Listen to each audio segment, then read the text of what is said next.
Kisah ini dimulai pada September 1023 di Kekaisaran Tevent.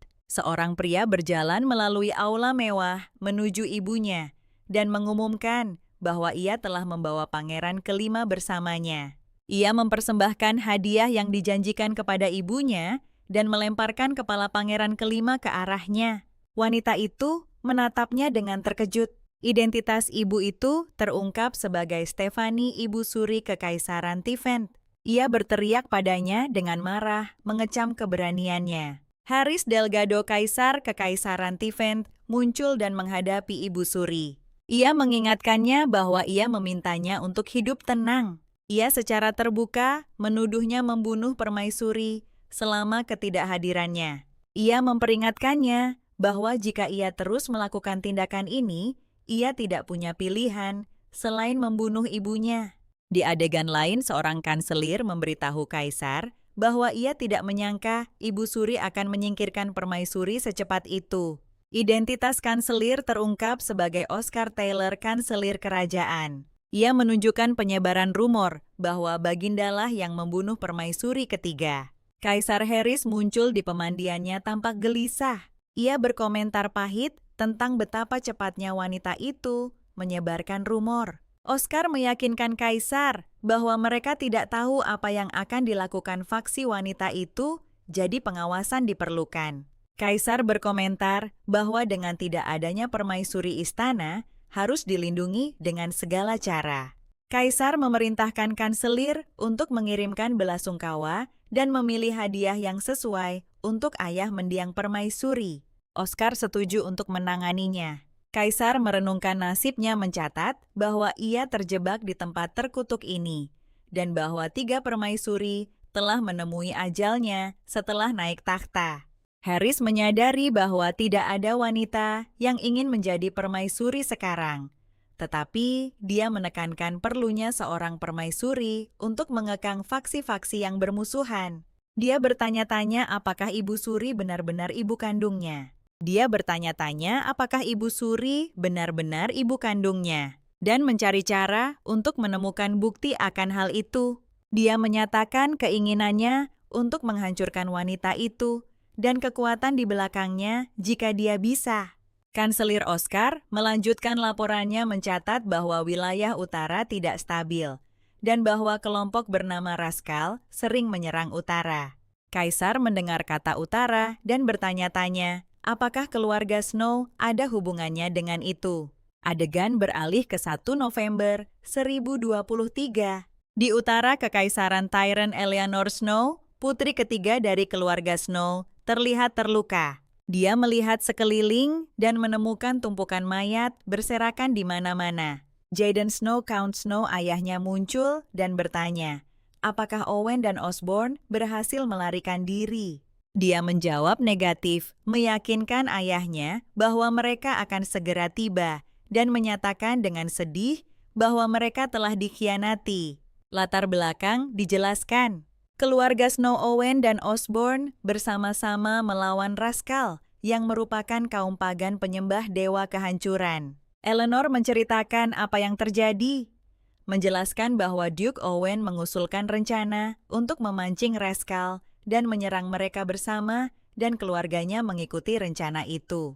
Tapi Owen dan Osborne mengkhianati mereka. Karena pengkhianatan ini, keluarga Snow tidak bisa bertahan sendirian, dan mereka harus menyaksikan musuh membanjiri Snowlands. Menyimpulkan bahwa banyak jiwa dari keluarga Snow telah hilang, Eleanor memerintahkan gerbang ditutup dan menuntut anak buahnya bertahan dan mencegah musuh mencapai pusat sampai dia kembali.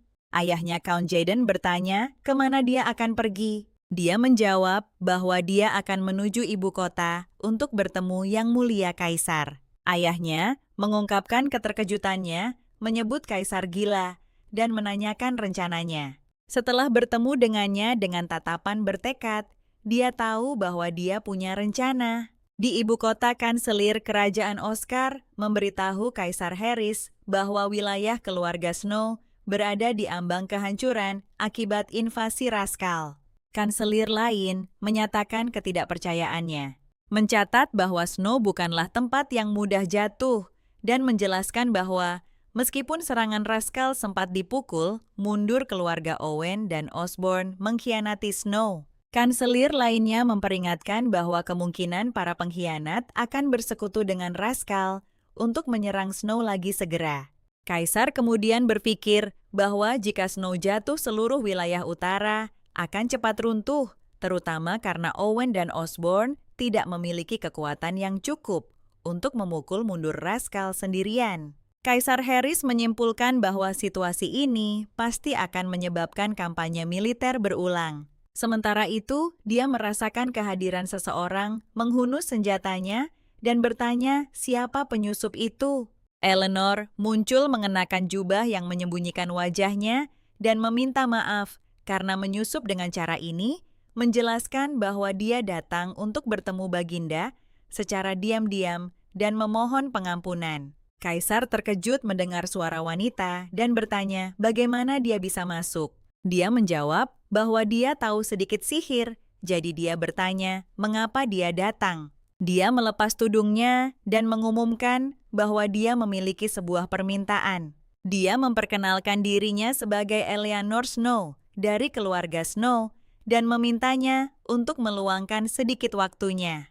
Kaisar menurunkan senjatanya dan memberitahunya bahwa dia akan memaafkannya, karena menerobos masuk mencatat bahwa dia sudah sering mendengar nama Snow hari ini. Tapi dia memperingatkannya dengan dingin bahwa jika permintaannya tidak menyenangkan hatinya, dia akan mati di tempat saat itu juga. Dia memerintahkannya untuk berbicara dan menyampaikan permintaannya. Eleanor mulai menjelaskan situasinya, menyatakan bahwa perang telah pecah di tanah Snow. Mereka menderita kerusakan parah setelah pertempuran dengan Rascal, dan yang lebih parah lagi, Owen dan Osborn menyerang mereka setelahnya menempatkan Snow dalam posisi yang sangat sulit. Kaisar berpikir dalam hati bahwa dia awalnya mengira wanita itu adalah penyihir karena cara dia menyusup, tapi sekarang dia terlihat seperti seorang pejuang baginya. Dia menjawab dengan dingin mengingatkannya bahwa sejauh yang dia tahu, wilayah-wilayah bertanggung jawab untuk mengurus urusan mereka sendiri, dan dia tidak berniat ikut campur dalam konflik regional. Eleanor tahu bahwa dia memahami hal itu dengan sempurna dan menjelaskan bahwa apa yang ingin dia tanyakan kepada Yang Mulia adalah sesuatu yang sama sekali berbeda. Dia mengumumkan permintaannya yang berani, dia ingin menduduki posisi permaisuri yang kosong. Ekspresi Kaisar langsung berubah dan aura kekuatan serta tekanan memancar darinya. Eleanor merasakan energi yang luar biasa ini dan bertanya-tanya dalam hati apakah dia sedang mengujinya. Dia terkesiap jelas terpengaruh oleh tekanan yang luar biasa. Dia memperhatikan reaksinya dan berkomentar sinis bahwa dia melihat Eleanor ternyata manusia juga selama dia terpengaruh oleh kekuatannya. Dan dia bertanya dengan serius, apakah rumor kematian permaisuri ketiga beberapa bulan lalu sampai ke utara. Dia menjawab ya, membenarkan bahwa rumor ini adalah alasan langsung kedatangannya kepadanya. Dia menambahkan bahwa jika dia menjadi permaisuri, ada banyak hal yang bisa ditawarkan Snow. Yang Mulia Kaisar Harris menanggapi tawarannya dengan sarkasme bertanya, apakah dia pikir dia tidak tahu situasi di Snow? Atau apakah dia percaya dia akan peduli atau bahkan berkedip jika Snow jatuh? Dia menjawab ya, membenarkan bahwa dia percaya dia akan peduli. Dia membenarkan jawabannya dengan mengatakan dia percaya dia peduli, karena Yang Mulia lebih dari siapapun peduli pada rakyat. Kaisar menyebut ini delusi, tetapi dia bersikeras pada posisinya, menyangkalnya. Dia menyajikan bukti untuk klaimnya, menunjukkan bahwa dia selalu bergabung dalam kampanye, bahkan tanpa berpartisipasi secara pribadi, hanya untuk memastikan meminimalkan kerusakan pada desa-desa dan selalu berusaha menjauhkan musuh untuk melindungi rakyat. Kaisar terdiam sejenak, tergerak oleh apa yang dikatakannya. Lalu dia bertanya padanya, apakah ini penilaian ayahnya? Count Snow dia menjawab bahwa ini adalah penilaiannya sendiri. Dia mencapainya melalui pengamatan tindakan Yang Mulia. Dia mengabaikan pujiannya dan kembali ke topik utama. Dia bertanya mengapa dia ingin menjadi permaisuri. Dia menjawab jujur bahwa motifnya saat ini adalah untuk melindungi keluarga Snow. Kaisar terkejut. Dia bertanya-tanya apakah dia benar-benar menginginkan posisi permaisuri hanya untuk menghentikan perang regional. Dia menggambarkan tindakannya sebagai berani. Dia tahu bahwa dia siap melakukan apa saja untuk melindungi keluarganya. Kaisar Harris memperingatkannya bahwa istana tidak akan menjadi tempat yang berbelas kasih baginya. Sebagai seorang permaisuri, dia membalas dengan tegas. Dia mengingatkannya bahwa utara itu kuat tahan terhadap dingin yang keras dan es yang tajam. Kaisar tersenyum seolah menerima tantangannya. Dia mengumumkan bahwa dia setuju dan tidak sabar melihat seberapa banyak yang bisa dia tahan. Eleanor berterima kasih padanya karena menerima permintaannya dan berjanji akan membalas budi ini seumur hidupnya. Setelah mendapatkan persetujuannya, dia meminta izin untuk segera kembali ke utara. Dia menjelaskan bahwa dia perlu kembali dan membantu ayahnya. Kaisar menolak permintaannya mentah-mentah. Memanggilnya Nona Snow, dia mengungkapkan keterkejutannya dan segera menyimpulkan bahwa Kaisar tidak mempercayainya. Dia membenarkan kecurigaannya. Dia bertanya dengan tajam bagaimana dia bisa mempercayainya, padahal mereka baru bertemu beberapa jam. Dia memberitahunya bahwa dia akan mengirim seseorang untuk menemaninya dan memerintahkannya untuk tetap tinggal dan beristirahat untuk saat ini. Kemudian dia mengumumkan bahwa mulai sekarang dia akan secara pribadi campur tangan dalam urusan wilayah utara. Kemudian Eleanor duduk sendirian di kamarnya di istana. Dia berpikir bahwa Kaisar tampak seperti pria yang menepati janjinya, tetapi kecemasan mencengkeramnya. Dia bertanya-tanya apa yang akan terjadi jika utusannya tiba terlalu lambat dan kastil salju jatuh. Yang bisa dia lakukan hanyalah berdoa agar ayahnya bisa bertahan. Dia teringat kakaknya dan tenggelam dalam kenangan pahit perang di mana dia kehilangan sepupu dan kakak laki-lakinya. Dia ingat bagaimana kakaknya selalu menyuruhnya untuk berhati-hati dan tetap di belakangnya, dan dia selalu menatapnya dengan mata penuh kebanggaan dan cita-cita. Kini dia bertanya-tanya dengan sedih, apakah mereka sudah mengadakan pemakaman atau apakah jasad mereka masih belum dimakamkan. Dia mencoba menghibur dirinya dengan berpikir bahwa cuaca dingin di utara akan mencegah jasad membusuk. Tetapi dia menangis terseduh-seduh menyadari kebenaran pahit itu. Jasad-jasad itu akan membusuk. Dia membayangkan jasad mereka berubah menjadi kerangka benda mati belaka yang kehidupannya telah berhenti. Dia menyeka air matanya dan menguatkan tekadnya, meyakinkan dirinya bahwa pernikahan ini adalah satu-satunya jalan. Fakta bahwa dia akan menjadi bagian dari keluarga permaisuri akan memastikan perlindungan salju di masa depan, dan untuk itu dia harus menjadi lebih kuat. Pikirannya terganggu oleh ketukan di pintu, dan seorang pelayan mengumumkan bahwa dia menerima perintah dari Yang Mulia.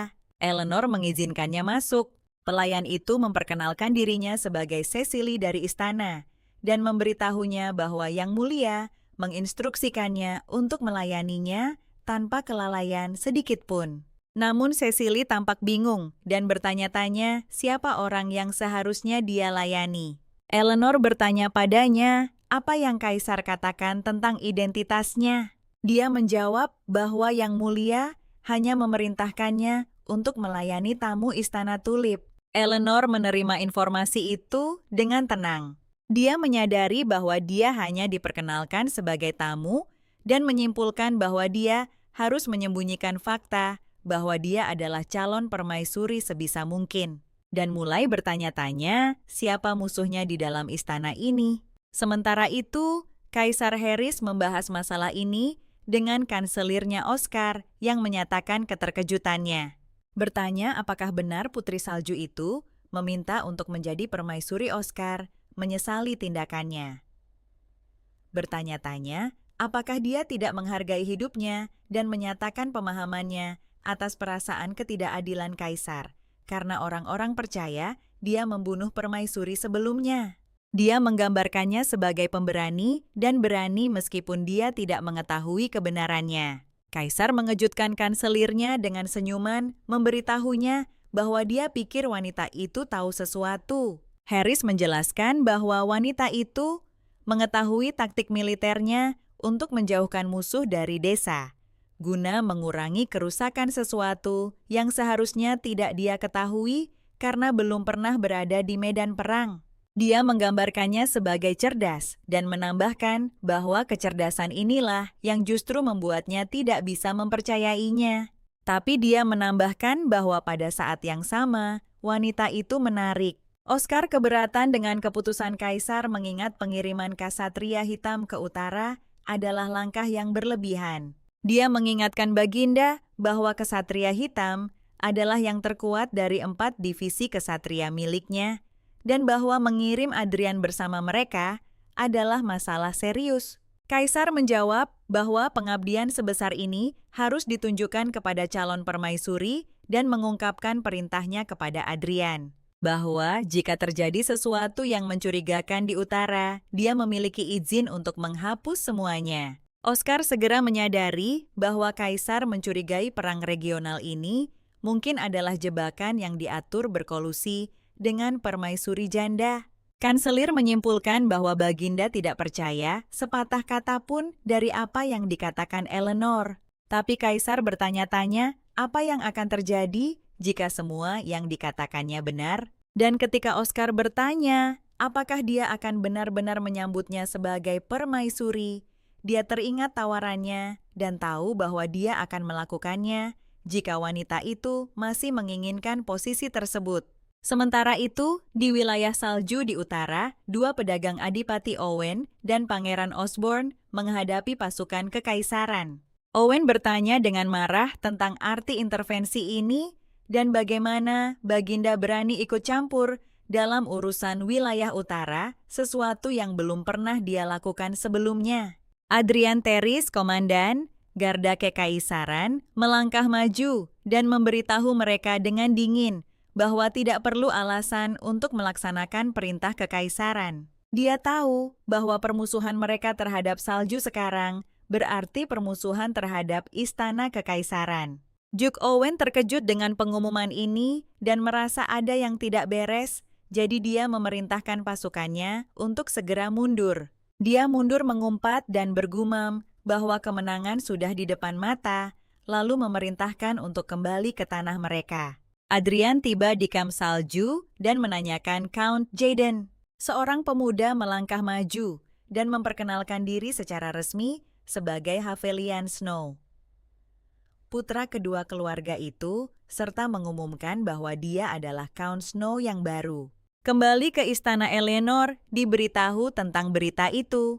Kaisar memberitahunya bahwa ayahnya Count Jaden bertempur dengan terhormat dan sangat disayangkan dia meninggal karena jika dia hanya memerintah dari belakang, dia tidak akan menemui ajalnya.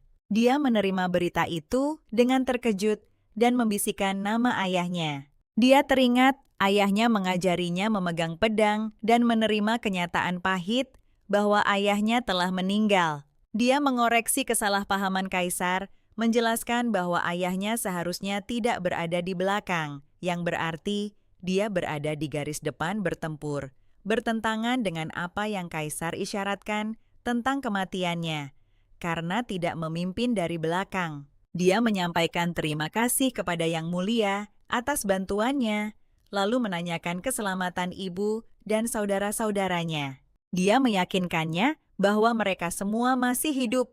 Harris bertanya padanya, apakah setelah semua yang terjadi, dia masih ingin menjadi permaisuri? Dia sangat yakin dengan keinginannya. Dia menanyakan logikanya bertanya-tanya, apakah dia percaya bahwa keluarga Snow sebagai keluarga permaisuri, mereka akan aman dari Owen dan Osborne.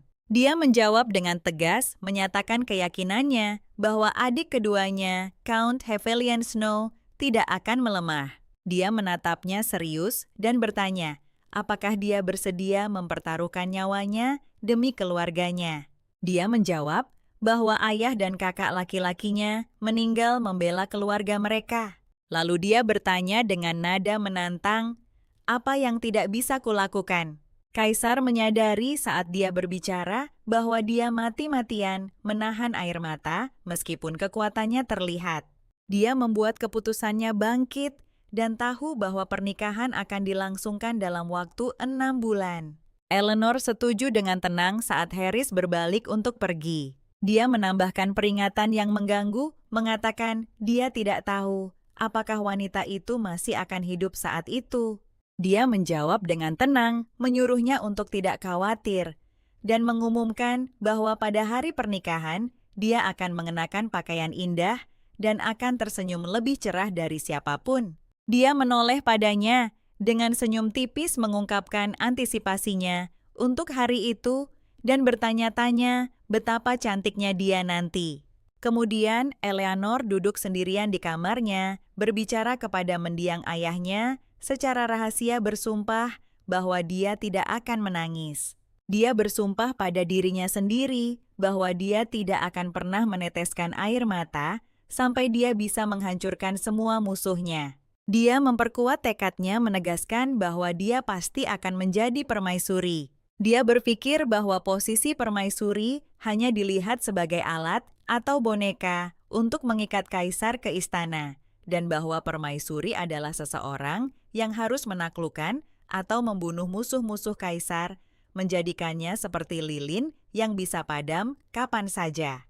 Dia menyimpulkan bahwa permaisuri di kekaisaran ini tidak memiliki nilai nyata, tetapi dia tahu dengan tekad bahwa meskipun ini telah terjadi hingga sekarang, itu akan berubah mulai sekarang. Dia mengingat peringatan kaisar tentang keselamatannya dan menyimpulkan bahwa ada wanita lain yang menginginkan posisi permaisuri yang menyedihkan itu, dan hidupnya akan dalam bahaya. Dia bertanya-tanya siapa saja saingan-saingan itu. Pada saat itu, ketukan di pintu mengganggu pikirannya. Pelayan Cecily mengumumkan bahwa selir kedua dari Istana Mawar meminta untuk menemuinya. Eleanor berpikir dalam hati bahwa saingannya telah datang dengan segera. Dijelaskan bahwa saat ini ada 4 selir kerajaan, yang pertama di Istana Lili, yang kedua di Istana Mawar, yang ketiga di Istana Krisan, dan yang keempat di Istana Safir. Dicatat bahwa selir kedua Calliope mati-matian berusaha memenangkan hati kaisar dan duduk di tahta. Calliope Rhiannon, selir kedua dari Istana Mawar, memasuki ruangan. Calliope menatap Eleanor dan berpikir dalam hati dengan takjub bahwa Eleanor sangat cantik. Dia tiba-tiba berteriak menyebut Eleanor tidak sopan karena tidak berdiri untuk menyambutnya. Eleanor menatapnya dingin dan berpikir dalam hati bahwa wanita ini adalah orang yang meracuni sarapannya. Sebuah adegan kilas balik menunjukkan pikiran Eleanor mengungkapkan bahwa setengah bulan telah berlalu sejak dia memasuki istana. Dia menjelaskan bahwa setiap kali makan, dia memeriksa racun dengan menusukkan pisau perak ke makanannya. Dia terus menganalisis situasi mengingat bahwa selama setengah bulan, dia telah memeriksa makanannya dengan pisau perak dan kecurigaannya terkonfirmasi 2 hari lalu ketika ujung pisau itu menghitam. Dia sudah curiga bahwa pelayannya Cecily bekerja untuk Calliope memperkuat kecurigaannya. Apakah Cecily adalah satu-satunya yang diizinkan membawa makanan ke Istana Tulip, meskipun dia mempertimbangkan kemungkinan orang lain di dapur yang menaruh racun kecurigaannya sepenuhnya terkonfirmasi ketika dia melihat pipi Cecily bengkak setelah upaya peracunan yang gagal. Artinya, Calliope menghukumnya atas kegagalannya dan sekarang menghadapi Calliope Rhiannon menyadari bahwa selir inilah yang mengincarnya. Calliope berteriak, marah menuntut mengapa Eleanor diam, dan apakah dia mengabaikannya. Dia melanjutkan serangannya menyatakan bahwa dia tahu segalanya tentang Eleanor Snow. Menuduhnya tanpa malu-malu mengandalkan reputasi besar keluarga Snow, tetapi dia menunjukkan dengan mengejek bahwa situasi ini kini telah berubah. Dia mencemoohnya mengatakan dia mendengar ayahnya meninggal dan bertanya dari mana kepercayaan dirinya berasal. Eleanor menjawab dengan ketegasan yang tenang, menghadapinya secara langsung dengan mengatakan bahwa dialah yang meracuni makanannya. Calliope terkejut dan tergagap tidak bisa menjawab. Dia mencoba mengelak mengulang kata racun dan bertanya mengapa dia akan meracuni makanannya. Eleanor menjawab bahwa dia tidak bermaksud makanannya secara spesifik, tetapi dia mencatat bahwa Calliope tampaknya tahu persis apa maksudnya.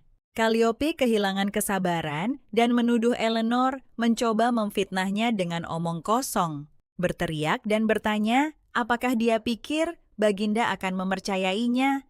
Eleanor menjawab dengan dingin bertanya, apakah Calliope seorang selir yang bahkan tidak memiliki kasih sayang? Baginda berpikir dia membutuhkan bantuan kaisar untuk menghadapinya. Calliope sangat kesal dan melempar botol parfum ke arahnya, tapi dia menghindar saat botol itu pecah di lantai. Calliope memperingatkan Eleanor Snow bahwa dia akan menyesali ini. Dia menjawab dengan senyum tenang bahwa dia tidak tahu apa-apa tentang penyesalan karena dia tidak pernah menyesali apapun dalam hidupnya. Di tempat lain, Hins Eugler, asisten Ibu Suri.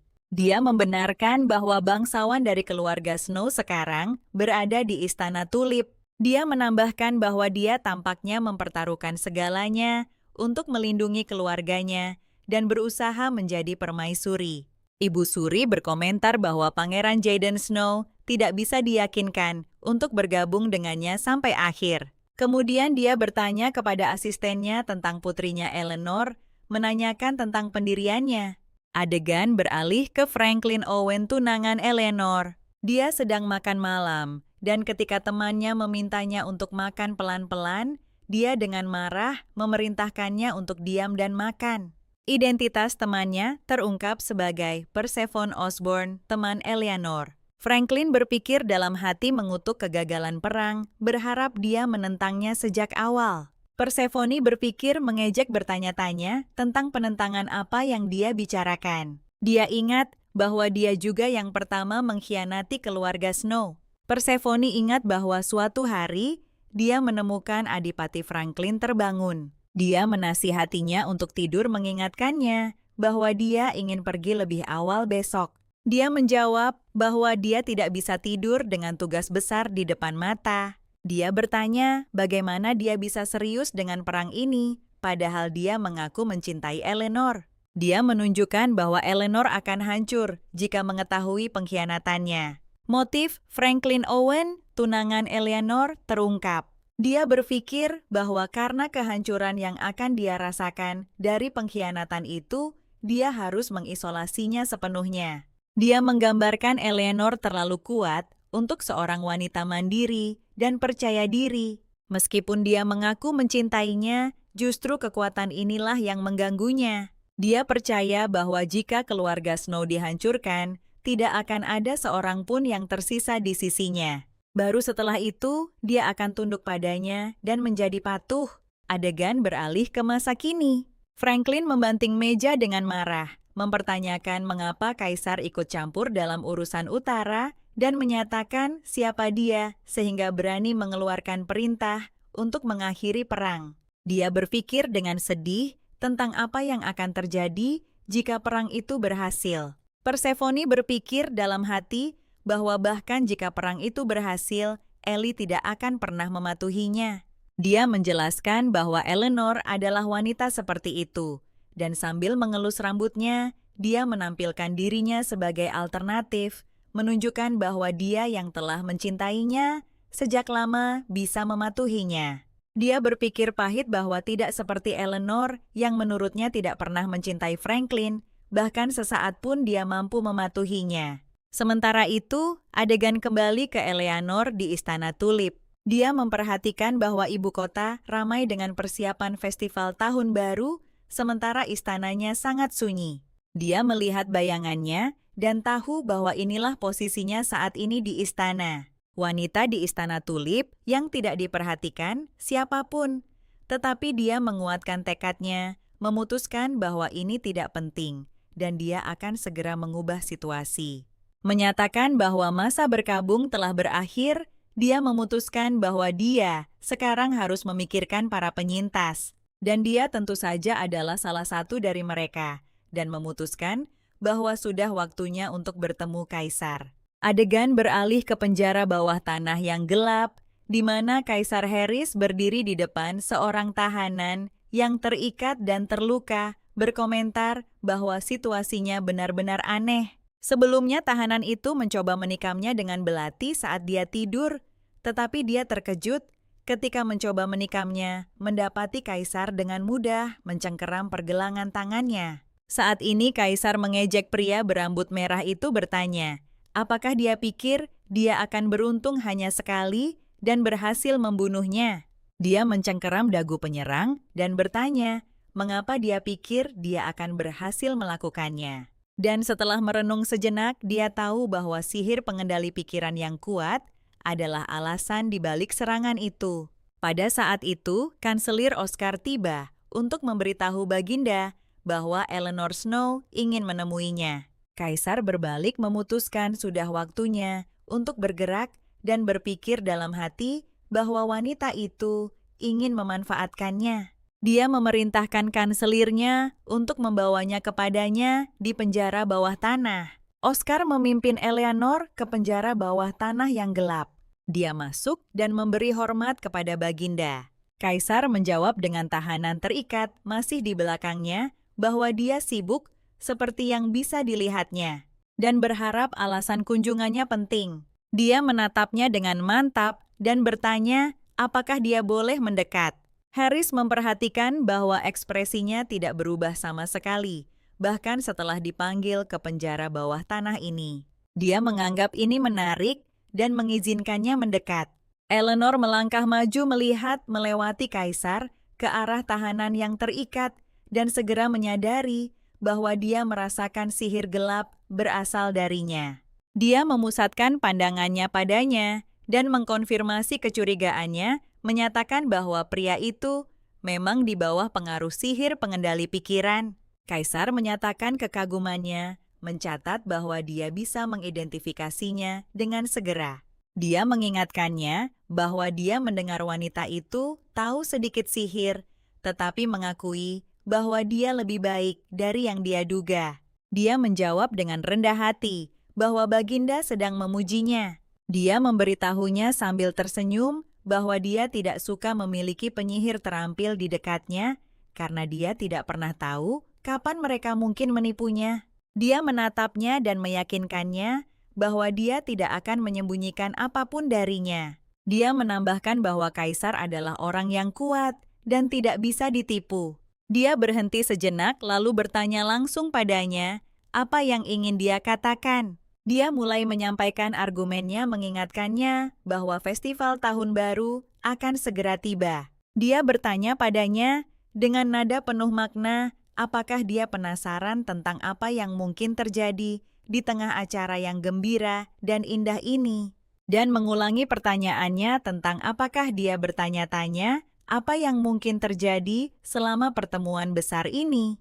Wajahnya berubah serius, dan dia memintanya langsung untuk menjelaskan petunjuknya. Bertanya apakah dia mengatakan sesuatu akan terjadi di festival tahun baru, dia melihat ke arah tahanan, dan bertanya terlebih dahulu apakah pria ini tertangkap mencoba membunuh Baginda. Dia membenarkan bahwa ini sayangnya benar. Dia menganalisis situasi menunjukkan bahwa istana kekaisaran selalu dipenuhi oleh mereka yang menginginkan nyawa Baginda dan bahwa inilah alasan menurutnya yang membuatnya ingin pergi ke medan perang. Namun dia menambahkan bahwa dia tidak bisa meninggalkan istana sekarang karena posisi permaisuri kosong dan tidak ada yang bisa menjaga stabilitas istana. Dia sepenuhnya setuju dengan analisisnya, membenarkan bahwa jika dia tidak ada di istana, tanpa permaisuri untuk menjaga ketertiban kekacauan akan terjadi. Dia menyampaikan peringatannya bahwa jika bencana terjadi selama festival tahun baru, di mana seluruh kekaisaran berkumpul sementara dia masih berada di ibu kota Baginda, akan dicap sebagai kaisar yang tidak kompeten. Dia mengakui logikanya masuk akal dan menyimpulkan bahwa dia tampaknya memiliki gambaran yang jelas tentang apa bencana potensial ini. Dia mengajukan ancaman spesifik, mengingatkannya bahwa sudah lama sekali sejak celah besar terbuka. Dia mengulangi kata celah. Di belakangnya dijelaskan bahwa celah adalah gerbang yang dibuka oleh pengikut Raskal, membawa monster ke tanah ini dan membukanya membutuhkan pengorbanan manusia yang tak terhitung jumlahnya. Kaisar segera mengerti apa yang dia maksud dan bertanya padanya, apakah dia berarti musuh akan menggunakan orang-orang yang berkumpul di festival sebagai tumbal untuk secara paksa membuka celah itu. Dia membenarkan bahwa inilah yang dia yakini meskipun dia berharap tidak terjadi apa-apa dan tahu bahwa jika sesuatu terjadi, dialah yang akan menghentikannya. Dia berkomentar dengan nada mengejek mencatat bahwa dia mengklaim ini seolah-olah dia benar-benar bisa mengusir monster. Dia tahu bahwa jika dia berhasil menghentikan bencana itu, biarlah ini menjadi bukti bahwa keluarga salju tidak pernah meninggalkan kesetiaannya kepada kekaisaran, bahkan untuk sesaat pun. Kaisar berpikir dalam hati menyadari bahwa dia menyatakan kesediaannya untuk secara pribadi, mengorbankan hidupnya untuk mengusir monster hanya untuk mendapatkan kepercayaannya. Dia menyimpulkan bahwa dia tampaknya lebih menghargai keluarga dan rumahnya daripada dirinya sendiri. Dia menjawab menegaskan bahwa alasannya adalah karena mereka adalah keluarganya. Dia sangat tersentuh mengulang kata keluarga. Dia memikirkan arti memiliki keluarga yang layak dilindungi, bahkan dengan mengorbankan nyawa dan diam-diam mengakui bahwa dia hampir iri padanya karenanya. Dia membuat janji terakhirnya, mengatakan bahwa jika dia menjadi permaisurinya, dia juga akan mempertaruhkan nyawanya untuk melindunginya secara pribadi. Dia terkejut dengan berita ini dan menatapnya dengan takjub. Sesaat dia membenarkan janjinya, hanya menyatakan bahwa ketika dia menjadi permaisuri kaisar, akan menjadi bagian dari keluarganya. Keheningan menyusul dan dia menyadari keraguannya bertanya-tanya dalam hati mengapa dia ragu begitu lama dan apakah dia tidak mempercayai kata-katanya. Dia berpikir melihat tahanan berambut merah itu bahwa meskipun ada sihir kendali padanya, dia masih hidup. Dia mencatat bahwa pria itu memiliki ketahanan yang mungkin bisa dia manfaatkan. Harris tahu pidatonya mengingatkannya pada janjinya untuk mempertaruhkan nyawanya demi melindunginya. Lalu dia bertanya padanya dengan serius, apakah dia juga bisa mematahkan sihir cuci otak yang mempengaruhi pria itu. Dia menjawab bahwa dia yakin itu mungkin selama prosesnya tidak membunuhnya. Kaisar setuju dan memberinya tawaran jika dia berhasil mematahkan cuci otak dan mengungkapkan dalang di baliknya, dia akan mengizinkannya untuk menjaga pria itu di sisinya. Eleanor terkejut bertanya-tanya dalam hati bagaimana Yang Mulia tahu dia menginginkan pria ini. Dia menjawab pertanyaan tak terucapnya, menjelaskan bahwa dia memperhatikan tatapan serakahnya ke arah tahanan sejak dia masuk. Dia bertanya-tanya dalam hati, apakah keinginannya begitu jelas? Dia menambahkan dengan mengejek mengomentari ironi aneh bahwa wanita yang akan menjadi istrinya menatap pria lain dengan begitu hangat sampai-sampai dia hampir merasa cemburu. Dia menjadi serius dan memperingatkannya mengatakan bahwa meskipun dia membutuhkan seseorang di istana pria ini, dulunya adalah musuh. Dia memperingatkannya bahwa jika dia tidak bisa mematahkan cuci otak itu, pria ini mungkin suatu hari akan mengarahkan pedangnya ke lehernya. Dia tersenyum percaya diri dan bertanya padanya, apakah dia benar-benar berpikir dia akan mati oleh pedang seperti itu? Kaisar mengomentari kepercayaan dirinya dan dia menjawab bahwa dia hanya garang menambahkan dengan dingin bahwa pada akhirnya calon suaminya tidak melindunginya. Dia terkejut dengan jawabannya dan berkomentar dengan takjub bahwa dia akan menikahi pria dingin seperti dia. Dia menjawab terus terang bahwa dia menikahinya karena dia menginginkan kekuasaan dan tahu bahwa ada orang-orang yang juga ingin dia hadapi dengan pedangnya. Dia mengakui ini benar-benar menakutkan dan bahwa dia harus berdoa agar pedang ini tidak diarahkan padanya. Dia meletakkan tangannya di dada dan membuat janji baru padanya, menyatakan bahwa pedangnya tidak akan pernah dalam keadaan apapun diarahkan kepada keluarganya, yang berarti dia sekarang adalah bagian dari keluarganya. Setelah hening sejenak, dia setuju dan memerintahkannya untuk membawa pria itu bersamanya. Dia berterima kasih padanya dan berjanji bahwa dia akan membawakannya jawaban yang dia cari. Begitu dia pergi, Eleanor berpikir bahwa dia tampaknya yakin akan kegunaan kata-katanya, dan mengingat tahanan yang sekarang menjadi hasil tak terduganya, berkomentar dalam hati bahwa itu sama sekali tidak buruk.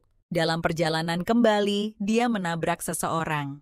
Pria itu terkejut dan segera meminta maaf, dan dia memperhatikan penampilannya menyerupai rakyat jelata. Dan bertanya-tanya mengapa dia berada di Istana Tulip. Dia menjawab dengan gugup bahwa dia sedang berkeliaran di taman. Dia bertanya dengan tajam apakah dia seorang tukang kebun. Dan dia dengan enggan setuju. Dia memutuskan untuk mengujinya, memerintahkannya untuk menunjukkan keahliannya. Dan saat dia berjalan pergi, dia memberitahunya sebagai referensi bahwa dia menyukai begonia.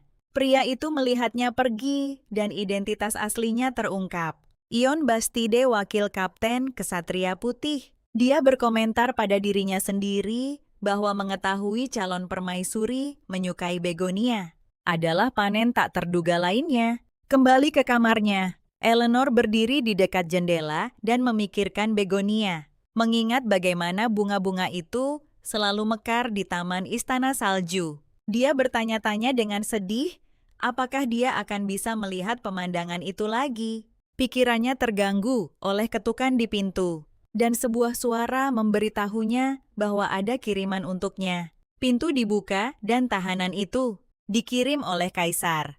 Dilemparkan tak sadarkan diri ke lantai di depannya. Dia berkomentar pada dirinya sendiri bahwa Kaisar mengirimnya dengan cepat. Dia menatap tahanan yang dibawa kepadanya dan menyadari sesuatu yang aneh. Dia bertanya-tanya pada dirinya sendiri bagaimana pria yang tadinya penuh luka itu kini tampak baik-baik saja, tanpa luka. Kanselir kerajaan Oscar Taylor muncul untuk memberitahunya bahwa bagindalah yang menyembuhkannya. Dia berpikir pada dirinya sendiri bahwa ini luar biasa. Dijelaskan bahwa kemampuan penyembuhan adalah kekuatan khusus, hanya digunakan oleh anggota garis keturunan Delgado. Dipilih oleh para dewa, dia tahu itu. Kemampuan penyembuhannya yang luar biasa adalah alasan yang membuatnya tetap aman. Meskipun telah melawan banyak monster, Kanselir Oscar tiba-tiba mengganti topik pembicaraan, menanyakan apakah dia sudah menyelesaikan masalah pertunangannya dengan benar. Ketika dia terlihat bingung, dia menjelaskan bahwa yang dia maksud adalah tunangannya, Adipati Muda Franklin Owen. Dia tahu bahwa Adipati Oscar Taylor adalah salah satu dari sedikit orang kepercayaan Kaisar. Dia meremas gaunnya bertanya-tanya dalam hati, apakah Kanselir sengaja membahas pertunangan itu? Untuk mengujinya, dia teringat dengan pedih kerabat-kerabat yang terbunuh, Vere Erik Altat dan ayahnya. Dia berdiri dan tahu bahwa mereka adalah kerabat sedarahnya yang meninggal karena rencana jahat Owen dan Osborne. Kemudian dia menghadapinya bertanya, apakah menurutnya dia masih punya alasan untuk mempertahankan pertunangan itu. Oscar menjawab bahwa dia mendengar dia dekat dengan Adipati Owen sejak masa kecil mereka. Dia mengakui bahwa mereka memang teman baik. Dia mendesaknya bertanya, apakah ini berarti itu adalah pertunangan tanpa cinta?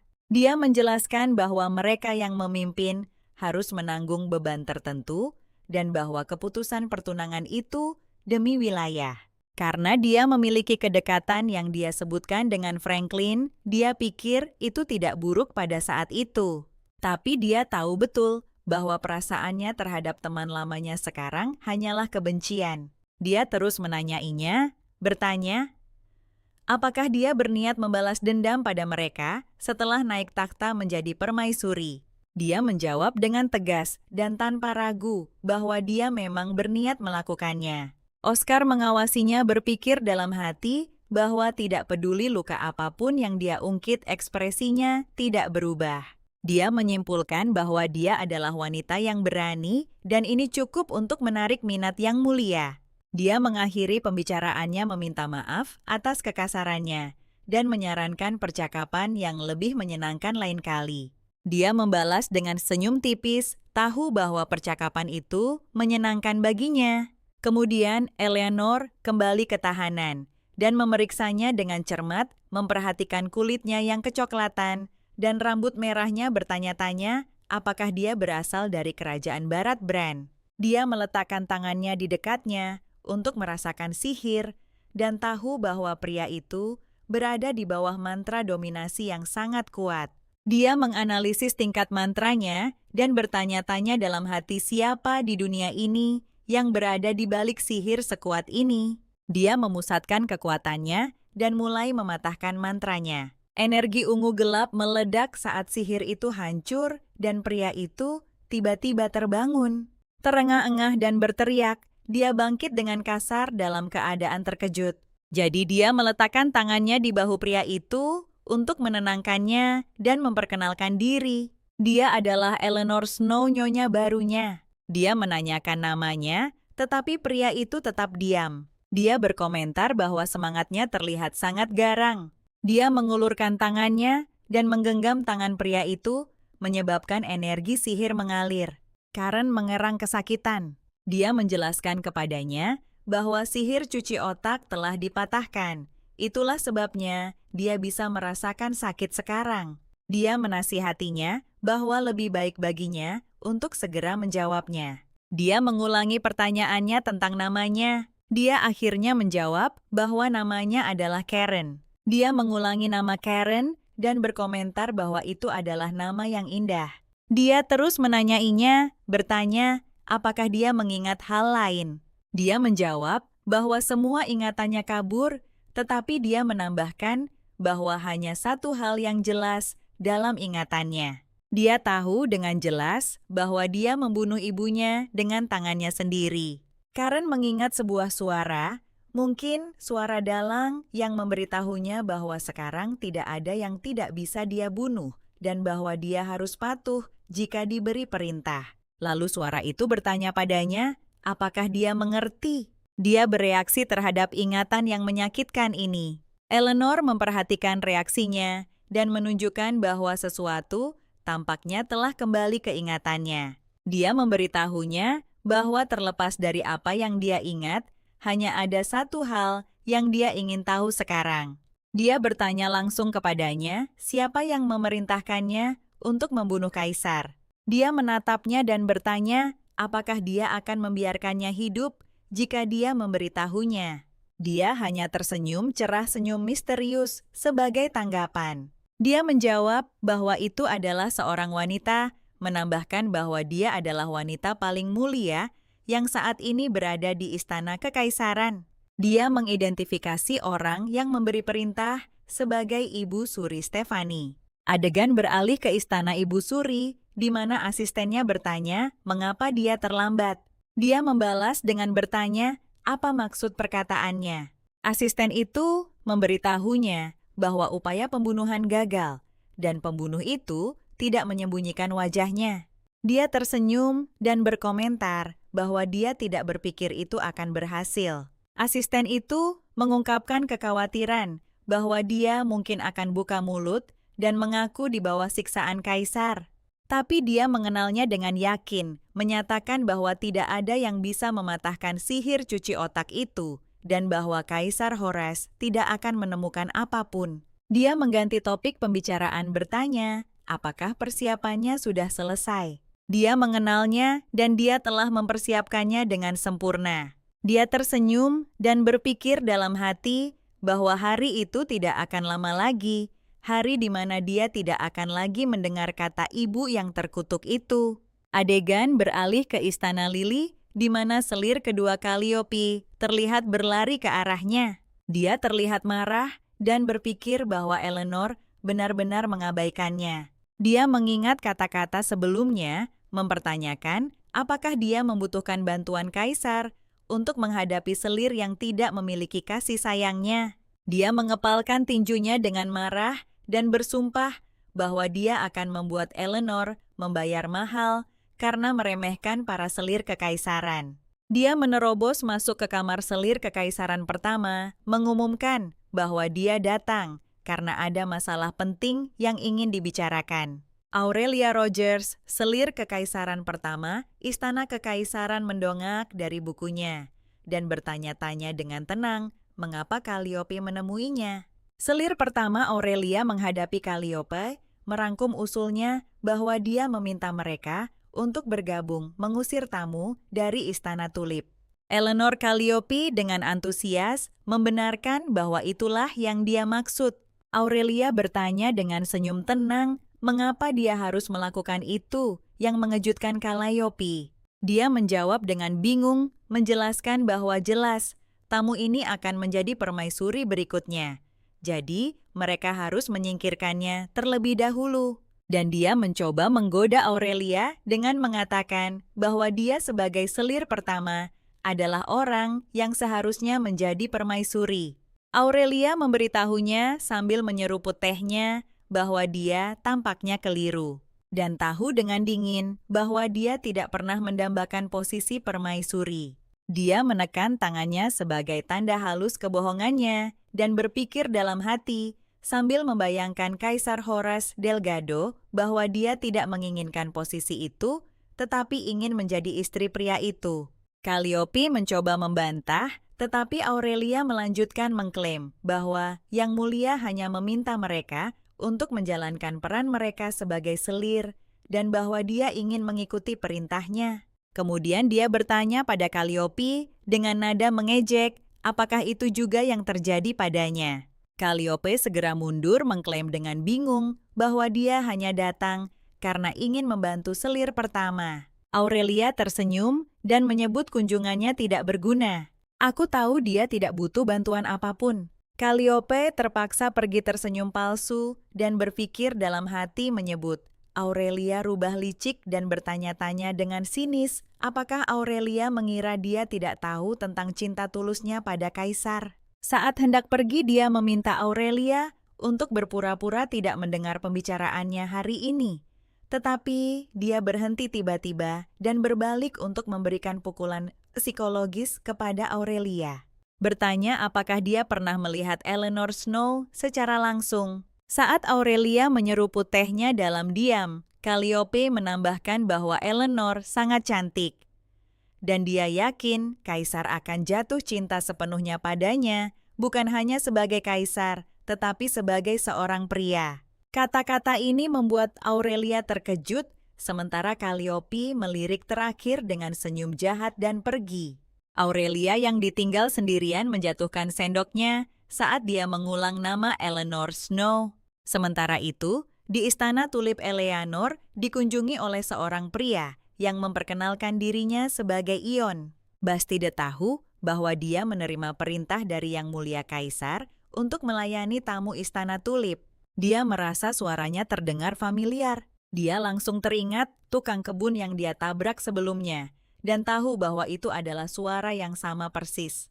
Dia menyadari bahwa penampilannya sekarang sebagai ksatria bangsawan sangat berbeda dari penampilannya sebelumnya sebagai rakyat jelata dan bertanya-tanya apakah dia menggunakan sihir untuk mengubah wujudnya.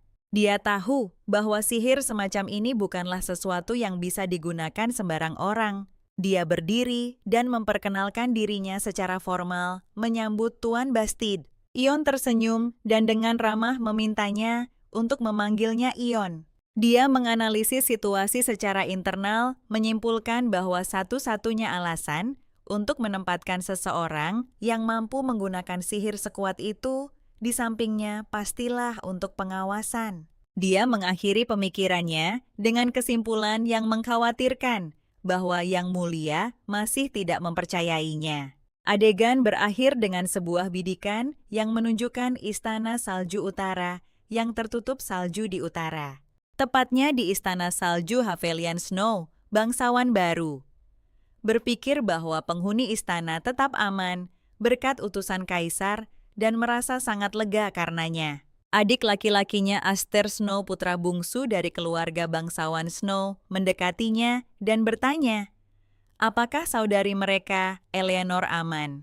Evelyn menjawab sambil tersenyum, mengetahui bahwa Eleanor kuat tidak seperti Aster yang membuatnya kesal. Dia menambahkan bahwa Aster perlu bekerja lebih keras. Seekor merpati pos tiba dan kedua bersaudara itu menyadari bahwa itu dari Ellie. Kedua bersaudara itu membaca surat yang memberitahukan bahwa dia akan menjadi permaisuri sebelum musim panas. Dia memperingatkan mereka bahwa kekuatan yang membunuh permaisuri-permaisuri sebelumnya mungkin akan menargetkan keluarga Snow, tetapi dia akan berusaha menundanya sebisa mungkin. Dia tahu bahwa dia tidak akan pernah memaafkan Owen dan Osborne, dan dia yakin Havelian merasakan hal yang sama. Dalam suratnya, dia menyarankan rencana strategis dimulai dengan Osborne menjelaskan bahwa tanahnya tandus dan dia bergantung pada perdagangan untuk memutus jalur perdagangannya. Kemudian Aster berkomentar bahwa ini memang seperti kakaknya. Dia merencanakan strategi untuk menyelamatkan mereka, bahkan saat dia jauh. Dia melanjutkan dalam suratnya, meminta mereka untuk tidak bersedih atas ketidakhadirannya. Meskipun istana kekaisaran dingin itu lebih hangat daripada di utara. Dan dia tahu bahwa dia selalu menemukan cara untuk bertahan hidup sendiri. Havelian berpikir saat dia membaca bahwa dia mengatakan itu, tetapi dia tahu betapa sulitnya sendirian. Di tempat di mana dia tidak mengenal siapapun, dia bersumpah pada dirinya sendiri bahwa dia tidak akan merasa kasihan atas pilihannya. Karena dia tahu dia tidak menginginkan belas kasihan, sebaliknya. Dia bersumpah bahwa dia akan merintis jalan yang dia lalui dari tempatnya di utara, kembali ke Eleanor di istana. Dia berpikir bahwa hanya tersisa 2 hari sampai festival tahun baru. Dia mengingat rencananya yang telah dia sampaikan kepada Kaisar bahwa musuh akan menggunakan orang-orang yang berkumpul di festival sebagai korban untuk menciptakan celah. Dia ingat merasa bahwa dia mempercayainya saat itu, tapi sekarang dia khawatir karena dia belum mengambil tindakan balasan apapun. Dia bertanya-tanya apakah dia masih tidak mempercayainya, terutama karena Eon pengawasnya berdiri di luar pintunya. Bahkan saat ini dia memutuskan tidak ada pilihan lain dan dia harus menemui Kaisar secara langsung untuk menanyakannya. Dia bertekad bahwa dia harus mencegah pengorbanan warga sipil yang tidak bersalah. Saat dia berdiri, Eon yang berdiri di pintu mengumumkan bahwa Yang Mulia Kaisar telah tiba untuk menemuinya.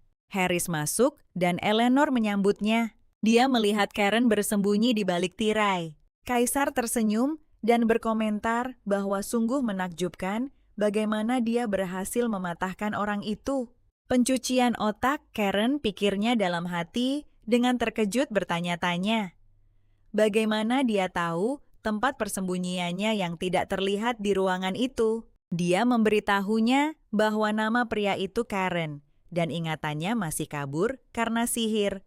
Tapi dia jelas mengingat orang yang mengeluarkan perintah pembunuhan itu. Harris mendengarkan laporannya dan berpikir apakah orang yang Karen bicarakan adalah Ibu Suri, seperti yang dia duga. Eleanor menjawab ya, tapi dia menyarankan Yang Mulia untuk membiarkan orang ini sendiri untuk saat ini. Dia bertanya padanya mengapa demikian. Dia menjelaskan bahwa kekuatan yang mendukung orang ini sangat besar, dan hanya kesaksian dari Karen tidak akan cukup untuk menjatuhkan mereka. Dia setuju dengannya mencatat bahwa bahkan ketika dia memerintahkan kepala saudaranya, Pangeran kelima, untuk dipenggal itu berlalu tanpa keributan apapun. Dia menyarankan rencana alternatif bahwa alih-alih menargetkan kepala secara langsung, mereka harus memotong lengan kanannya. Dia langsung tahu bahwa yang dia maksud adalah asisten Hinsa Ugler dan berpikir bahwa dia sudah mengetahui bahwa Hinsa adalah perencana Ibu Suri. Dia melanjutkan rencananya menjelaskan bahwa kesaksian Karen akan mengungkapkan nama Hins. Dan ketika nama ini keluar dari mulut pembunuh yang berani menyerang Kaisar Ibu Suri, tidak akan bisa melindunginya dengan mudah. Dia menambahkan bahwa jika sesuatu terjadi selama festival, seperti yang dia peringatkan sebelumnya, mereka juga bisa menyalahkan dia. dan tahu bahwa dialah yang akan menciptakan bukti yang diperlukan untuk menghukumnya. Setelah sesaat hening darinya, dia bertanya-tanya pada dirinya sendiri, apakah dia terlalu berlebihan dengan sarannya. Dia menjawab tidak tahu bahwa sarannya sangat valid. Lalu dia tiba-tiba berdiri dan mengajaknya keluar dari kastil bersamanya. Sekarang dia terkejut dan bertanya mengapa mereka akan keluar. Dia menjelaskan bahwa penampilan mereka bersama dalam kencan akan membuat musuh berpikir dia tidak tahu apa-apa. Dia setuju dengan validitas rencana ini. Dia menambahkan sambil tersenyum bahwa dengan meninggalkan istana bersamanya, tangan-tangan yang mengincarnya untuk dibunuh akan menjadi sibuk. Artinya, mereka akan mencoba bergerak dan bertanya padanya dengan nada mengejek, apakah dia akan baik-baik saja. Dia menjawab sambil tersenyum, mengklaim dia mudah kesepian dan mendambakan perhatian. Dia mengulurkan tangannya padanya, dan mereka pergi keluar bersama dalam acara publik di tengah keheranan dan bisikan orang-orang. Orang-orang terkejut melihatnya, dan mereka bergegas membungkuk kepada putra kekaisaran. Eleanor menyadari mereka terkejut hanya dengan melihatnya, yang memang diharapkan mengingat reputasinya yang buruk sebagai kaisar yang terkenal kejam. Dia berpikir bahwa Ibu Suri pasti telah memperketat kendalinya dengan berhasil menggambarkan dia sebagai kaisar gila yang membunuh 3 permaisuri. Dia melanjutkan pemikirannya bahwa seorang kaisar yang secara pribadi pergi berperang seharusnya dipuji bukan dicela. Dia menoleh padanya dan tahu bahwa sudah waktunya untuk memulai kencan. Dia membawanya ke toko pakaian di mana dia duduk dan menunggunya sementara dia mencoba gaun. Dia menatapnya dengan kekaguman yang hening. Ketika dia keluar mengenakan gaun, baru dia mengatakan padanya bahwa dia terlihat luar biasa. Dia menambahkan sambil menatapnya bahwa dia cantik. Jadi dia tersenyum malu-malu. Sementara itu, kabar kencan itu sampai ke selir Calliope, yang awalnya menolak untuk mempercayainya. Salah satu pelayannya berteriak bahwa dia jelas mendengar Eleanor Snow pergi berkencan dengannya. Calliope meledak dalam kemarahan berteriak bahwa Yang Mulia bukan tipe orang yang berkencan. Tapi dia berhenti tiba-tiba tahu bahwa ini bukan saatnya untuk marah, melainkan dia harus memanfaatkan kesempatan ini. Dia bertanya kepada pelayannya dengan cerdik, apakah istana tulip kosong? Pelayan itu membenarkannya dengan gugup. Dia tersenyum licik dan memberikan sebotol kecil kepada pelayannya, memerintahkannya untuk mengambilnya. Cleo memberikan botol itu kepada pelayannya dan memerintahkannya untuk menuangkan isinya ke dalam pencuci muka Eleanor Snow. Pelayan itu bertanya dengan gugup tentang isi botol itu, dan dia menjawab bahwa itu adalah racun yang merusak kulit. Pelayan itu ketakutan. Dia bertanya dengan gembira, membayangkan wajah Eleanor membusuk, sambil bertanya apakah dia bersemangat melihat reaksi Eleanor saat wajah cantiknya hancur. Dia tertawa histeris sementara pelayan itu memegang botol dengan cemas. Sementara itu kencan antara Harris dan Eleanor berlanjut. Dia berkomentar mengejek bahwa wanita itu mengambil banyak darinya, merujuk pada pakaian mahal. Dia menjawab mengenakan gaun baru, bertanya-tanya, apakah beberapa potong pakaian bisa menyebabkan sedikit goresan pada martabat yang mulia? Dia tertawa mendengar jawabannya. Dia menunjukkan bahwa rumor tentang seorang kaisar yang menikmati kencan dengan seorang wanita pasti akan menyebar selain rumor tentang dirinya secara pribadi, dan bertanya apakah dia bisa menerima ini. Dia menjawab bahwa inilah yang persis dia inginkan. Dia bertanya padanya, mengapa dia menginginkan itu? Dia menjelaskan bahwa orang membuat kesalahan saat cemas, dan dia hanya berharap kesabaran musuhnya tidak terlalu dalam. Dia tersenyum berkomentar bahwa dia penasaran bagaimana Pangeran Salju membesarkannya. Dia menjawab bahwa ayahnya mengajarinya untuk tidak pernah mempercayakan hidupnya kepada orang lain. Dia berkomentar bahwa itu nasihat yang bagus, menambahkan bahwa dia tidak punya siapapun untuk mengajarinya. Jadi dia harus belajar melalui pengalaman. Dia menatapnya dengan tertarik. Dia berkomentar bahwa mungkin inilah mengapa dia tumbuh begitu anggun dan luar biasa. Dia memberitahunya bahwa dia mengatakan hal-hal yang paling aneh, lalu mengganti topik bertanya-tanya. Apakah dia penasaran mengapa dia tetap diam sejauh ini tentang ancaman yang akan datang di festival? Dan menambahkan bahwa mungkin dia curiga dia mengorbankan rakyat jelata untuk menjebak musuh-musuhnya. Dia berhenti sejenak. Dia menjawab bahwa dia penasaran, tetapi dia tidak mencurigainya.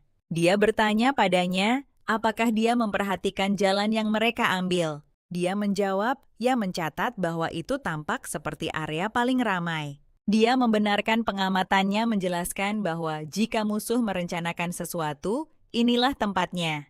Dia mengungkapkan bahwa saat mereka berjalan, dia menempatkan batu-batu sihir untuk membentuk penghalang total 37 batu. Dia menjelaskan bahwa bahkan jika sesuatu terjadi, dengan panduan yang tepat, orang-orang bisa mengungsi dengan aman. Dia berpikir dalam hati bahwa dia sudah siap, seperti yang dia duga, dan inilah mengapa dia datang ke alun-alun hari ini. Dia menambahkan bahwa dia akan membutuhkan ksatria untuk membimbing orang-orang, tetapi dia tidak bisa berbicara sembarangan karena kemungkinan adanya mata-mata di antara mereka. Dia setuju bahwa ini benar. Dia berpikir dalam hati bahwa wanita itu tahu persis apa yang mengkhawatirkannya. Dan wanita ini terus mengejutkannya. Dia memintanya untuk tidak memberitahu siapapun, dan dia akan menanganinya. Dia bertanya padanya dengan kebingungan apa maksud perkataannya, dan dia menjawab bahwa dia sendiri sudah cukup. Dia tahu bahwa mulai besok dan sampai akhir festival, dia akan datang ke sini setiap hari untuk bersiap-siap. Dia bertanya padanya dengan sinis apakah dia bercanda tentang cukup sendiri. Dia menjawab bahwa dia benar-benar serius dan bertanya dengan berani. Apakah wanita yang terpilih sebagai permaisuri keempat tidak bisa mengurus sebanyak ini? Dia berkomentar bahwa dia tidak pernah menyangka hal ini dari seorang permaisuri. Dia menjawab dengan menantang dan memintanya untuk melihatnya. Dia menambahkan bahwa permaisuri keempat akan mencapai apa yang tidak pernah dia duga. Dia tiba-tiba mendekatinya dan dengan lembut menyentuh wajahnya. Dia tiba-tiba menarik diri menyadari apa yang dia lakukan dan bertanya-tanya dalam hati terkejut dengan apa yang baru saja dia lakukan. Eleanor berkomentar bahwa musim dingin ibu kota hangat dan menambahkan, dan begitu juga Anda yang mulia. Sementara itu, di Istana Tulip Karen berpikir untuk melarikan diri. Mengingat sekarang adalah waktu yang tepat tanpa ada siapapun di sekitar dia, teringat percakapan yang dia lakukan dengan Eleanor sebelumnya. Setelah mengakui identitas orang yang memerintahkan pembunuhan itu, dia bertanya padanya, apakah dia akan membiarkannya hidup sekarang setelah dia mengatakan yang sebenarnya? Dia menjawab, tentu saja. Dia tahu bahwa dia menepati janjinya. Dia menuntut agar dia membiarkannya keluar dari istana. Dia bertanya padanya kemana dia akan pergi jika dia pergi. Dia menjawab bahwa dia akan pergi kemana saja. Kemana saja dia bisa bebas. Dia mengulang kata kebebasan dan bertanya-tanya apa yang akan dilakukan seseorang yang menghabiskan seluruh hidupnya sebagai pembunuh bayaran jika tiba-tiba diberi kebebasan. Dia menunjukkan bahwa dia kemungkinan besar akan terus membunuh karena orang hanya bisa melakukan apa yang mereka tahu dan bertanya padanya, apakah ini kebebasan yang dia inginkan? Dia malah menawarinya karena dia telah menyelamatkannya untuk tetap di sisinya dan melayaninya dengan setia untuk mempelajari hal-hal selain pembunuhan. Dia memintanya untuk menemukan betapa indahnya dunia ini dan apa yang bisa dia lakukan di dunia ini. Dia berjanji padanya bahwa ketika saatnya tiba, dia akan memberinya kebebasan sejati. Dia mengulang dua kata terakhir, memikirkan arti kebebasan sejati. Kembali ke masa kini, saat dia sedang berpikir untuk melarikan diri, pelayan Cecily memasuki ruangan. Dia melihatnya mendekati kosmetik Eleanor dan tetap bersembunyi. Dia menaruh racun di botol sabun cuci muka Eleanor. Karen menyaksikan adegan itu dalam diam. Kemudian Cecily dengan cepat keluar dari ruangan. Dia berpikir dalam hati, apakah seseorang meracuni Eleanor yang cantik, tetapi memutuskan bahwa masalah ini tidak menyangkut dirinya. Kemudian Eleanor kembali ke ruangan utama. Dia duduk setelah kembali dari perjalanannya dengan Kaisar. Dia bertanya padanya, apakah semuanya baik-baik saja? Dia menjawab berbohong bahwa semuanya baik-baik saja. Cecilia masuk dan mengumumkan bahwa dia telah menyiapkan makanan. Eleanor melihat ke arah makanan dan mengundang Karen untuk makan. Perutnya keroncongan, dia bertanya, apakah Nyonya tidak akan makan? Dia memberitahunya bahwa dia sudah makan di luar saat berkencan dengan Kaisar dan menjelaskan kepadanya bahwa dia menyiapkan makanan ini khusus untuknya. Karen makan pai daging itu. Eleanor berkomentar bahwa pai daging itu sepertinya cocok dengan seleranya. Dia membenarkan bahwa pai daging itu memang lezat. Dia mengenang mengatakan bahwa pai daging rusa adalah yang paling terkenal di wilayah salju. Dia menggambarkan perasaan kembali dari dinginnya musim dingin, memegang pai dengan tangan beku dan menggigitnya. Dia menggambarkan bagaimana perasaan ini membuatnya merasa seperti memiliki dunia. Dia mengungkapkan kerinduannya akan hari itu.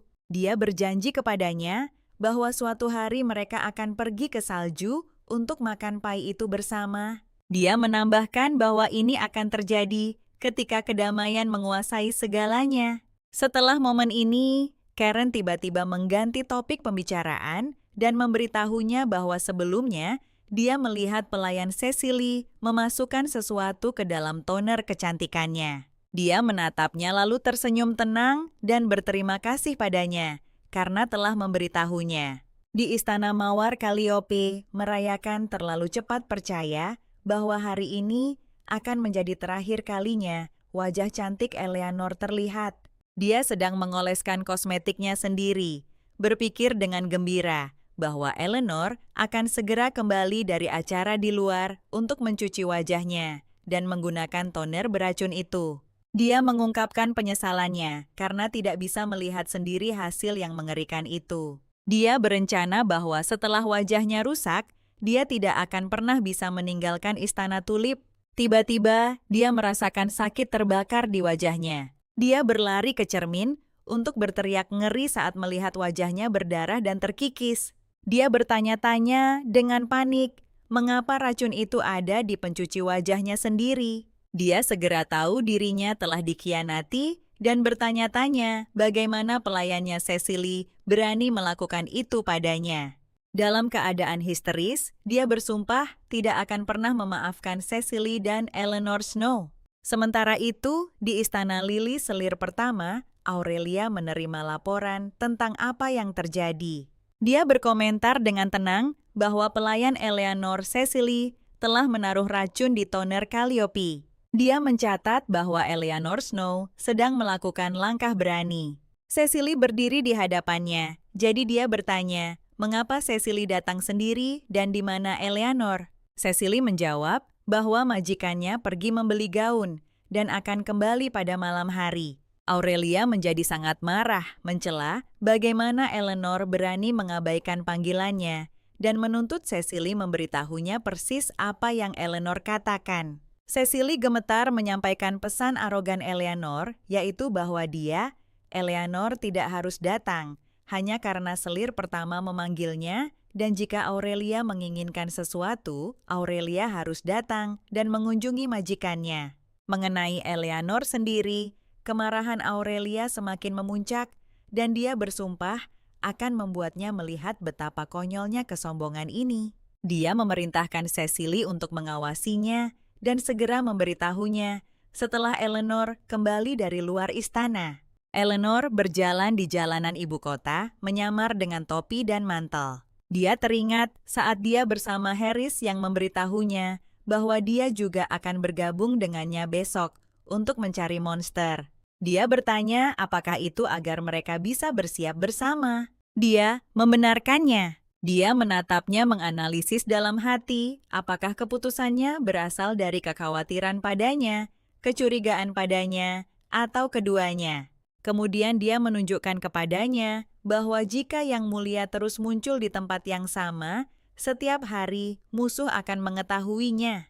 Dia meyakinkannya bahwa ini tidak akan terjadi dan menyuruhnya menunggunya besok jam 10 pagi di kafe teh yang sedang mereka lewati saat ini.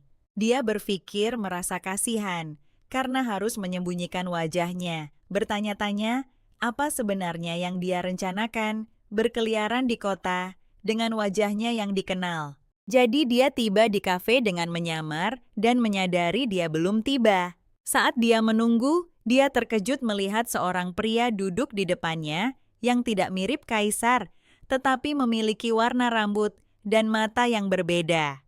Tapi dia tahu itu adalah Baginda. Dia tersenyum berkomentar bahwa dia tampak terkejut melihatnya. Dia menjelaskan bahwa dari dekat dia bisa mengenalinya, tetapi dari jauh dengan perubahan warna rambut dan mata, dia tidak akan pernah mengenalinya. Dia membenarkan ini adalah metode sihir yang sering dia gunakan saat bepergian secara diam-diam. Eleanor berpikir bahwa ini berbeda dengan gaya Eon Bastide Ksatria yang berpura-pura menjadi tukang kebun yang sepenuhnya mengubah fitur wajahnya. Saat dia menyebut nama dan kemampuan Eon Kaisar, terkejut bertanya-tanya bagaimana dia tahu Eon Bastide bisa menggunakan sihir transformasi.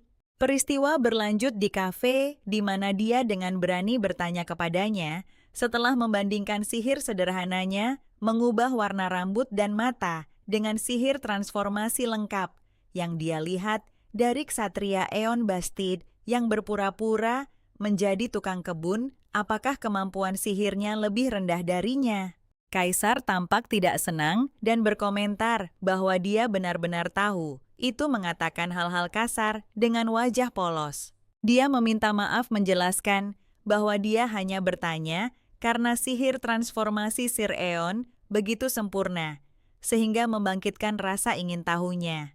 Dia berpikir dalam hati masih terkejut, bertanya-tanya bagaimana dia bahkan tahu dia menggunakan sihir transformasi. Dia menjawab pertanyaannya, menjelaskan bagaimana dia mengetahuinya. Dia pertama kali melihat seorang tukang kebun mencurigakan berkeliaran di sekitar Istana Tulip, dan kemudian seorang ksatria penjaga dengan penampilan yang sama sekali berbeda datang, tetapi dia memiliki suara yang identik dengannya. Dia bertanya padanya dengan takjub, apakah dia mengenalinya hanya dari suaranya, dan dia membenarkannya. Dia mengakui ini luar biasa, mencatat bahwa dia adalah satu-satunya orang yang tahu tentang kemampuan sihir Eon, dan sekarang dia telah menjadi orang kedua yang mengetahui rahasia itu. Dia memikirkan bahaya mengungkapkan kemampuannya dan bertanya-tanya sejenak, apakah dia harus menyingkirkannya untuk melindungi rahasianya, tetapi dia dengan cepat menepis pikiran itu. Bertanya-tanya pada dirinya sendiri, mengapa dia tidak ingin menyakitinya. Dia memecah keheningannya dan bertanya kepadanya dengan rasa ingin tahu untuk menceritakan sedikit tentang jenis sihir yang dia gunakan untuk menyamar. Dia terkejut pada dirinya sendiri, bertanya-tanya mengapa dia secara sukarela mengungkapkan kemampuan transformasinya kepada wanita ini, sebuah rahasia yang bahkan tidak diketahui oleh kanselirnya Oscar. Dia meminta untuk mengetahui setidaknya nama sihir itu. Dia berpikir bahwa mungkin dia hanya melakukannya untuk melihat mata itu bersinar dengan cahaya ungu terang. Dia menyalahkan dirinya sendiri karena lengah yang tidak seperti dirinya. Dia menjawab bahwa dia tidak berniat memberitahunya dan informasi itu tidak akan berguna baginya. Dia menjawab dengan cerdik, menyarankan agar dia memberitahunya dulu, lalu biarkan dia memutuskan apakah informasi itu berguna atau tidak. Dia tersenyum sendiri, mengomentari bahwa di saat-saat seperti ini, dia terlihat seperti anak kecil. Dia mencoba mengalihkan pembicaraan bertanya, apakah dia sudah sarapan? Dia segera menyadari dia mengalihkan pembicaraan. Dia mendesaknya bertanya, apakah dia menolak menjawab? Karena ini adalah rahasia yang tidak boleh diungkapkan kepada siapapun. Dia mengiyakan. Dia menganalisis situasi dengan cerdas, menyimpulkan bahwa meskipun itu rahasia dia, menunjukkannya padanya. Dia bertanya, apakah dia melakukan itu untuk menguji seberapa baik dia menyimpan rahasia. Dia terkejut dengan kemampuannya membaca niatnya dan membenarkan analisisnya. Ya benar, menambahkan bahwa dia menantikan untuk melihat berapa lama dia akan menjaga rahasia itu. Dia tersenyum dan memberitahunya bahwa bibirnya hanya akan terbuka di depannya. Dia segera memahami isyaratnya dan bertanya apakah maksudnya dia akan terus mengganggunya untuk mengungkapkan rahasia itu. Dia tersenyum dan mengakui dia tanggap. Dia tertawa mendengar jawabannya. Dia mengalihkan pembicaraan lagi dan bertanya, apakah wilayah salju juga mengadakan festival pada waktu seperti ini setiap tahun? Dia menjawab dengan antusias, memastikan bahwa selama festival Tahun Baru Salju turun lebat dan orang-orang membuat patung salju. Dia menambahkan bahwa mereka mengumpulkan salju mewarnainya dan melakukan ritual melemparnya ke arah Gunung Arlan. Dia menanyakan alasannya. Dia menjelaskan bahwa mereka melakukan ini sebagai permohonan kepada Gunung Arlan, berharap monster tidak akan turun dari gunung tahun ini. Dia melanjutkan penjelasannya tentang festival salju di kafe, menjelaskan bahwa ketika banyak bola salju berwarna-warni dilemparkan tinggi secara bersamaan, pemandangan itu terlihat seperti ribuan bunga mekar di musim dingin. Dia berkomentar bahwa pemandangan itu sungguh indah. Harris menatapnya dan berkomentar bahwa ini adalah ujian yang sangat berat dan dia bingung dengan perkataannya. Dia berpikir dalam hati bahwa terlalu kejam untuk menghancurkan seorang wanita yang melihat bunga di salju. Dia menatapnya terharu dan mencatat dalam hati wajahnya yang tenang dan suaranya yang terkendali.